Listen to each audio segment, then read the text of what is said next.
Lionel Sécher, l'homme nouveau est heureux de vous recevoir pour parler de votre dernier livre, Le Miroir sans retour. Alors, vous connaissez pour votre œuvre historique très importante et très révélatrice sur ce qu'a été réellement la guerre révolutionnaire en Vendée, avec toute cette question du génocide vendéen. Et là, vous nous revenez, avec surprise, si je puis dire, avec un roman. Alors, c'est une nouvelle carrière qui commence pour vous? Alors non, je remercie aussi de m'inviter sur cette chaîne. Et pour répondre à votre question, ce n'est pas mon premier roman. En fait, c'est le second. J'avais écrit un roman Oui, en il y a 89. très longtemps, si je puis dire. 89. Il y a presque Alors prescription. malheureusement, l'éditeur a opté pour le mot roman. J'aurais préféré qu'il opte pour le mot récit, parce que c'est plus un récit qu'un roman, parce que 80% de l'histoire, c'est vrai, c'est-à-dire que ce que je raconte sur cet homme est vérifiable, et d'ailleurs ce n'est pas moi qui ai découvert l'histoire de cet homme, c'est le grand Lenôtre. Et il avait fait tout un travail premier, révélateur, dans le cadre du complot de la Rouërie par rapport à la Révolution française. Alors pour conclure sur ce livre proprement dit, il s'inscrit dans mon œuvre. Et c'est pour ça que j'aurais préféré ce mot récit, parce que j'ai étudié l'histoire d'un village. C'était mon premier travail, La Chapelle-Basmer.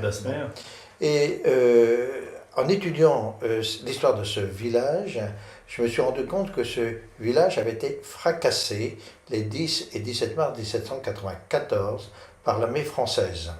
Et j'avais créé, comme l'histoire est une science, mais pas une science exacte, et à chaque objet il faut une méthode, j'avais créé des méthodes spécifiques pour collecter et bien entendu travailler ces données pour donner ce travail universitaire. Après avoir créé ces méthodes sur mon village, la Chapelle-Basmer, j'ai extrapolé les méthodes dans le cadre de la province de la Vendée militaire.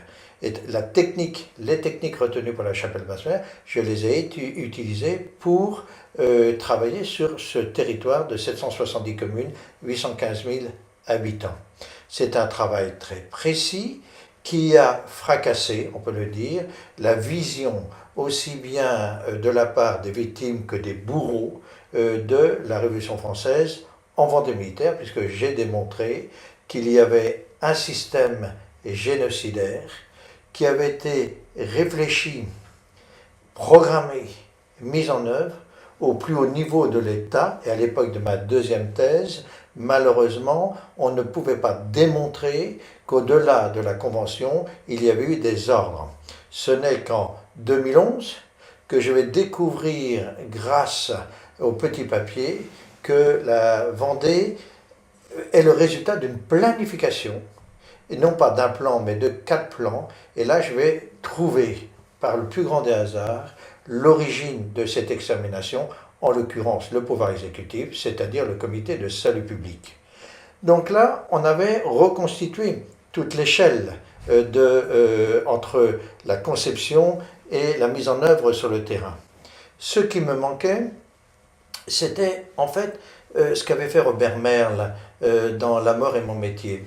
Alors, Robert Merle, La mort est dans mon métier, il démontre que le fils d'un pasteur, que un soldat de base, devient bourreau parce qu'il ne fait qu'exécuter les ordres, un bon soldat. Bien. Là, en l'occurrence, on n'est pas tout à fait à la même dimension. Là, je prends l'exemple de cet homme, qui est l'héritier d'une grande famille de médecins, qui est reconnu, qui est intégré à l'aristocratie locale. Pour que nos auditeurs comprennent bien de quoi il s'agit, le personnage principal que vous décrivez dans ce récit, c'est donc ce médecin qui s'appelle Cheftel, et qui apparaît comme une véritable crapule en fait. Il est devenu. Il est devenu, au point de départ, c'est un homme normal, mais imbibé de valeurs helléno-judéo-chrétiennes, avec un père extraordinaire, hein, qui est le médecin du XVIIIe siècle et du XIXe d'ailleurs, hein, qui se donne dans sa mission de soigner les gens. Bon.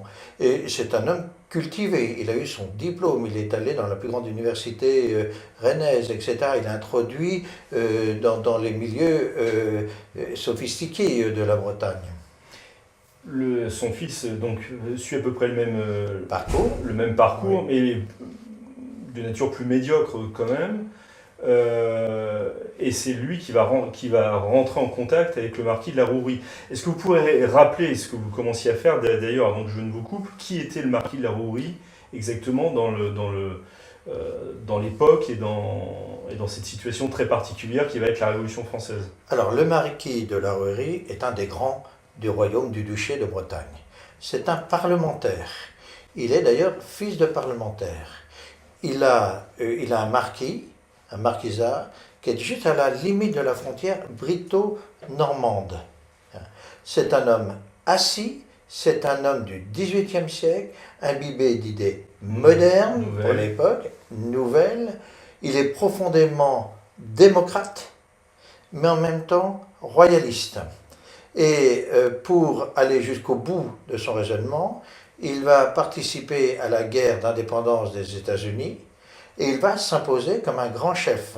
Il est reconnu par les insurgés américains. Et notamment par Washington. C'est un ami intime de Washington. Alors il a deux spécificités, la Rouerie. Premièrement, c'est un fin stratège, c'est un fin militaire, et il va s'initier à tout l'art de combat des insurgents et des Indiens. Et ça, c'est fondamental pour comprendre la suite des événements. Et deuxièmement, c'est un homme de fidélité, et il le montre parfaitement, en l'occurrence, puisqu'il ne va pas revenir en France, contrairement à Lafayette, avant d'avoir casé ses soldats dans le Nouveau Monde américain. Et c'est pour ça qu'il va revenir assez tardivement en France. Il va découvrir que les passions commencent à se déchaîner, et il se dit, c'est superbe, je vais en profiter, moi en tant que parlementaire, pour rappeler aux Français les droits fondamentaux de la Bretagne, c'est-à-dire les droits reconnus par l'Union de 1532. Ce n'est pas une démarche anti-Louis XVI qu'il fait, mais il veut rappeler à la monarchie qui essaye de casser et les États et le Parlement centralisatrice. Voilà, qui veut casser et les États et le Parlement de Bretagne, que c'est un traité de droit international et que la Bretagne a des privilèges, c'est-à-dire des lois particulières qu'il faut respecter. Je prends des exemples. La Bretagne paie 2 fois moins d'impôts que la moyenne nationale. Bien. Et il veut rappeler ça. Et donc, avec un certain nombre de parlementaires, ils vont, faire une pétition qui va être déposée sur le bureau de Louis XVI, qui ne va pas du tout aimer ça, et qui va demander l'emprisonnement de la Rouerie le 14 juillet 1788 à la Bastille. Bon, la Bastille, à l'époque, c'est le Novotel, hein, c'est l'hôtel de luxe, hein, on y va avec ses meubles, ses valets, et il passe son temps à manger avec le gouverneur. Alors, il faut passer un peu l'histoire parce que un certain nombre de choses se déroulent. La Rouerie va tirer la leçon de ce qui s'est passé aux États-Unis, enfin dans l'insurrection de la jeune colonie américaine, notamment de la guerre de guérilla, etc. Il va rester fidèle à la monarchie malgré tout. Il va mettre en place, si je ne me trompe pas, l'association bretonne. Mais à un moment, pour en revenir au personnage central de votre ouvrage, Valentin Cheftel, les deux hommes vont se rencontrer et Cheftel va rentrer dans l'intimité de la Rouerie et au lieu de le servir, finalement va se servir de cette amitié naissante. Absolument. Et uniquement par cupidité, hein, par envie. Hein. Donc il n'y a pas d'idéologie au point de départ. Mais il n'y en aura jamais, c'est Cheftel de l'idéologie. Il ne va pas du tout être fabriqué par les événements, il va se servir de l'événement. Et c'est ça qui est fondamental. Il va se servir de l'événement pour s'enrichir sur le dos de ses amis. Et toute sa vie ne sera que cela, c'est-à-dire comment éliminer son ami pour mieux prendre ce qu'il a. Alors c'est le cas avec la rouerie, mais c'est le cas Parce avec d'autres. qu'avec beaucoup d'autres, hein, puisque la Rouërie est un homme fidèle, est un homme d'amitié, etc. Et lorsque Cheftel leur a servi et que Cheftel désire aller à Paris, c'est la Rouërie qui va demander au service du comte d'Artois de le prendre comme médecin. Le comte d'Artois, c'est un frère de Louis XVI. C'est un frère de Louis XVI. Bon. Et quand il va aller à Paris, eh bien, il va découvrir ce monde en ébullition, et notamment, il va se prendre d'amitié pour Marat, et puis toute la bande, Danton, etc. Donc c'est ce que vous retracez dans ce récit historique. Quelle est la part que vous avez mis de romancé, puisque l'éditeur a voulu appeler ça un roman? Est-ce vous avez inventé des choses malgré tout, ou sur une trame qui reste historique? Alors, il y a une trame, hein, qu'a très bien travaillé en son temps le nôtre. Je suis allé aux archives pour compléter tout ça. Ce qui me manquait, c'était le moteur et les liens. Donc le moteur, on l'a découvert par la suite, c'était l'envie simplement, hein. Prendre à l'autre ce dont il a envie. Bon. Et puis les liens, c'est-à-dire que en fait, j'avais des passages de sa vie, mais je ne pouvais pas les relier. Bon. Et en fait, là, il a fallu évidemment inventer le lien pour donner une cohérence. Et vous allez me dire que j'aurais pu faire un livre scientifique sur cet homme, oui, mais c'était beaucoup plus l'aspect psychologique qui m'intéressait plutôt que l'événement en lui-même. Et je crois que c'est fondamental pour comprendre ce que sont ces hommes de la Révolution, comme des gens comme Fouquier-Tinville, comme Danton, etc., toutes ces crapules, en fait, ces meurtriers, ces bourreaux, eh bien, de faire un carottage sur un homme, tout simplement, et d'essayer de comprendre. Et ce qui est très intéressant, en l'occurrence, c'est que Cheftel va avoir le même futur que des tortionnaires comme Fouché, Talleyrand, etc. C'est-à-dire qu'il va passer à travers toute la Révolution et il va devenir un cadre supérieur de la nation, hein, en tant que maire d'Orly. Je rappelle toujours que les maires à l'époque sont nommés par le pouvoir central. Alors, c'est un Breton qu'on retrouve effectivement à la fin de son existence dans ce qui est à l'époque un petit village, le petit village d'Orly. Et vous mettez en scène de manière assez prenante la rencontre entre un prêtre, enfin le curé de la paroisse. Tout ça, c'est vrai. Et Cheftel, et en même temps, alors on ne va pas déflorer pour les auditeurs la fin de l'histoire, mais on attend de cette rencontre une conversion de la part de Cheftel.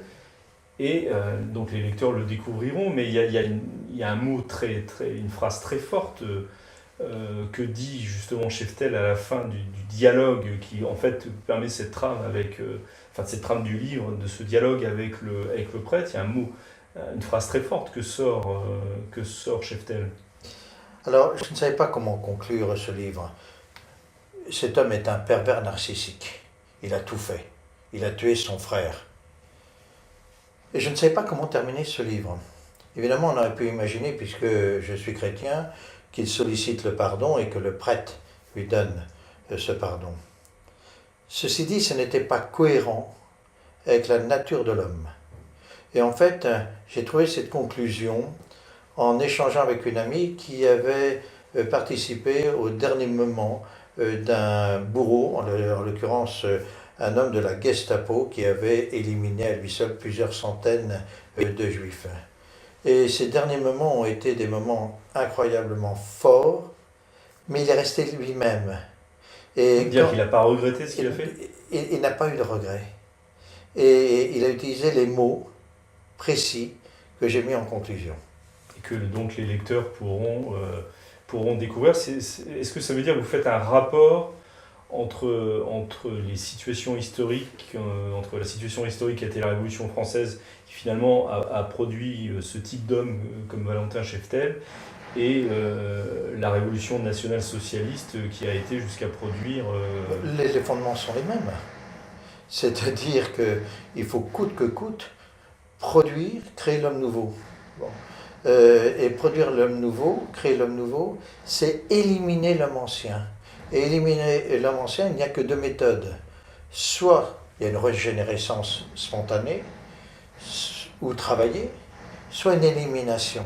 Et en l'occurrence, la Révolution française, pour la première fois, c'est une première, c'est la matrice, et ça va se traduire par une élimination de masse, programmée, orchestrée, délimitée pour la Vendée, mais ce n'est pas propre à la Vendée. D'ailleurs, ça sera l'objet de mon prochain livre, c'est-à-dire démontrer la nature profonde de la Révolution française.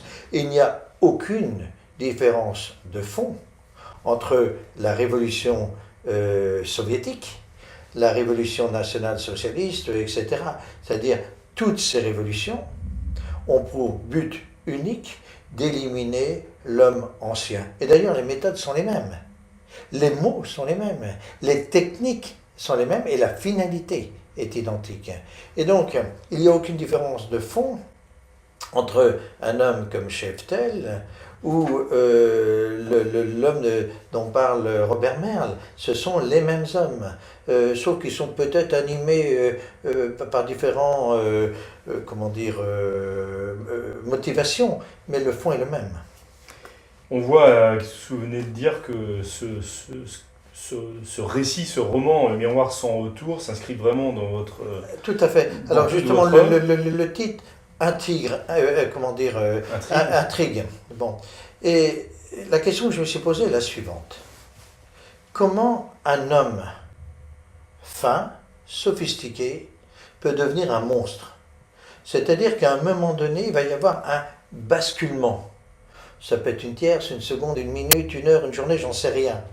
Et là, en l'occurrence, j'ai créé cette scène où il se regarde dans un miroir, et là, il ne peut plus supporter son image. Donc il va briser ce miroir, et c'est irréversible.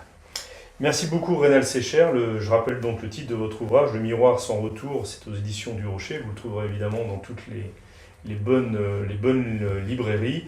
Un roman, un récit historique, donc encore une fois une trame historique sur lequel vous avez fait les liens qui permet de lire ce livre. C'est excessivement prenant, il y a quand même un aspect très roman policier en fait, puisqu'on découvre la vie de cet homme à travers le récit qu'il en fait lui-même dans ce dialogue avec ce prêtre, et il y a quelque chose d'éminemment haletant, parce qu'on veut toujours savoir jusqu'où, et jusqu'au bout, on veut savoir quelle sera la suite. Donc je vous invite vraiment à lire cet ouvrage, Le Miroir sans retour, c'est un roman par Rénal Sécher. Merci beaucoup.